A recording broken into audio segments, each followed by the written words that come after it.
ఆరాధన అనేది ఏదో కొంత సమయానికి పరిమితం కాదు, నిరంతర అనుభవం. భౌతికంగా వ్యక్తపరిచే ఆరాధన కన్నా అంతర్గతంగా వ్యక్తపరిచే ఆరాధనే ప్రాముఖ్యమైనది. దేవుడు ఆత్మ గనుక దేవునిని ఆరాధించువారు ఆత్మతోనూ సత్యముతోనూ ఆరాధించవలెను. మన ఆరాధనకు ఆదర్శము యేసుక్రీస్తు ప్రభువారే.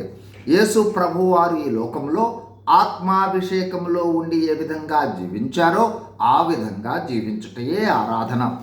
మనము అబ్రహాము ఆరాధన ఆధారంగా ఆరాధికుని యొక్క గుణ లక్షణాలను చూస్తూ ఉన్నాం. అవి దేవునికి బేషరతుగా లోబడతారు. దేవుని ఆజ్ఞ వస్తే మరేవి ప్రాముఖ్యం కాదు, అతి విలువైనదే దేవునికి ఇస్తారు. బలమైన విశ్వాసాన్ని కలిగి ఉంటారు. తనను లోకము నుండి ప్రత్యేకపరచుకుంటారు. దేవుని స్వరము విని సంభాషించే అనుభవంలో ఉంటారు. ఈరోజు మరో గుణ లక్షణాన్ని చూడబోతూ ఉన్నాం. ఆదికాండము 22:1. ఆ సంగతులు జరిగిన తరువాత దేవుడు అబ్రహామును పరిశోధించెను.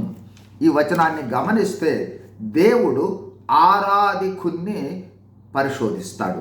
అబ్రహామును ఎలా పరిశోధించాడంటే, నేను అబ్రహాముకు వాగ్దానాన్నిచ్చి కుమారుడైన ఇస్సాకును ఇచ్చాను కదా, అబ్రహాము నన్ను ఎక్కువగా ప్రేమిస్తూ ఉన్నాడా, లేక నేను ఇచ్చిన ఇస్సాకును నాకంటే ఎక్కువగా ప్రేమిస్తూ ఉన్నాడా అని పరిశోధించాడు.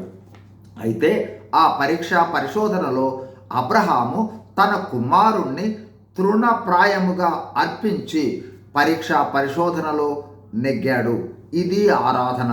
యేసు ప్రభువారు కూడా తన జీవితం అంతా సంపూర్ణంగా దేవుని చిత్తానికి లోబడినారు. అలాగే క్రైస్తవులమైన మనము ఆరాధికులమా కాదా అని మన విశ్వాసాన్ని దేవుడు పరిశోధిస్తాడు, పరీక్షిస్తాడు. ఎలాగంటే దేవుడు మనకు ఇచ్చిన ఆశీర్వాదాల కన్నా దేవుణ్ణి ఎక్కువగా మనము ప్రేమిస్తూ ఉన్నామా లేదా అని. అయితే ఆరాధికులమైన మనము అబ్రహాము వలె మనకు అత్యంత ప్రియమైన వేటినైనను సరే దేవుని కోసం తృణప్రాయముగా అర్పించేవారముగా ఇచ్చేవారముగా ఉండుటే ఆరాధికులుగా మన గుణలక్షణము. God bless you. Thank you.